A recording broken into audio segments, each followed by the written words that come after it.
ప్రేమతో చేసిన పని. ప్రతిరోజు లెగిసి పొద్దునే షూటింగ్ ఎప్పుడు వెళ్ళాలా, జిమ్ చేసి షూటింగ్ ఎప్పుడు వెళ్ళాలా అని అనిపించిన one of the rarest films నాకు. బహుశా ఒక మగధీర కనిపించింది, రంగస్థలానికి కనిపించింది, RRR కనిపించింది, మళ్ళీ నాకు పెద్దిగా అనిపించింది.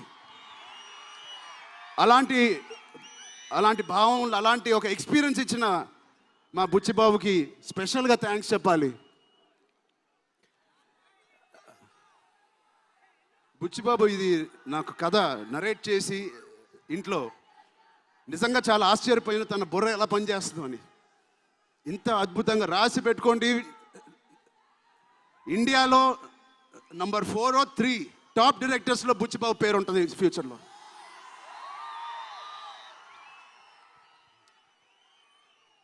సో అంత మంచి ఎక్స్పీరియన్స్ ఇచ్చిన బుచ్చిబాబు గారికి చాలా చాలా థ్యాంక్ యూ. ఇలాంటి సినిమా ఒప్పుకోవడానికి నాకు ఒకటే బలం నా మనసులో, ఇలాంటి సినిమా చెయ్యాలి అని. ఎవరు కాదు, అది మీరే మీకోసమే.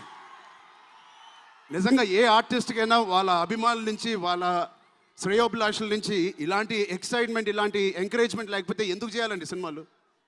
హాయిగా ఇంట్లో కూర్చొని వేరే పని చేసుకోవచ్చు. మీకోసం చేతులు ఇరక్కొట్టమే కాదు, రక్తం చింది కూడా పని చేస్తాను మీకోసం.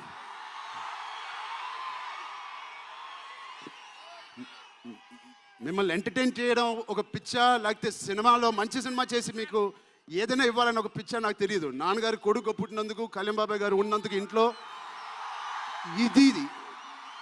ఇది తప్ప నాకు ఇంకేం తెలియదు. బహుశా ఇంకోటి తెలుసుంటే ఇలా ఇంత పెద్ద ఆర్టిస్ట్ నేను ఒక ఫీల్డ్లో అయ్యేవాడిని కాదు. నాకు తెలిసిందల్లా సినిమా. సో నేను చనిపోయే వరకు మిమ్మల్ని ఎంటర్టైన్ చేస్తూనే ఉంటాను, అది రాసి పెట్టుకోండి.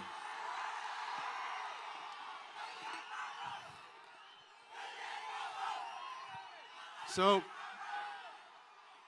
మా టెక్నీషియన్స్ గురించి మాట్లాడాలంటే ఫస్ట్ మా రత్నవేల్ గారి గురించి. ఇది 4వ సినిమా రత్నవేల్ గారితో. ఇంత బ్యూటిఫుల్గా మమ్మల్ని అందరినీ ప్రజెంట్ చేసి ఆయన సీనియారిటీని మాకు సపోర్ట్గా ఇచ్చిన ర్యాండీ గారికి ఆయన స్పెషల్ థ్యాంక్ యూ.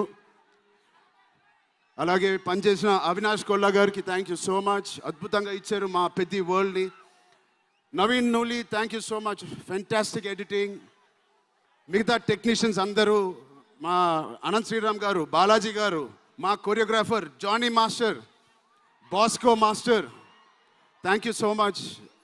మిగతా సింగర్స్ అందరికీ థ్యాంక్ యూ సో మచ్. మా సతీష్ గారి గురించి చెప్పాలి. మొదటి సినిమా ప్రొడ్యూసర్ లాగా కాదు, ఒక 50 సినిమాలు తీసిన ప్రొడ్యూసర్ లాగా ఆయన దీనికి పనిచేశారు. ఆయన ఒక పెద్ద కన్స్ట్రక్షన్ కంపెనీకి యజమాని.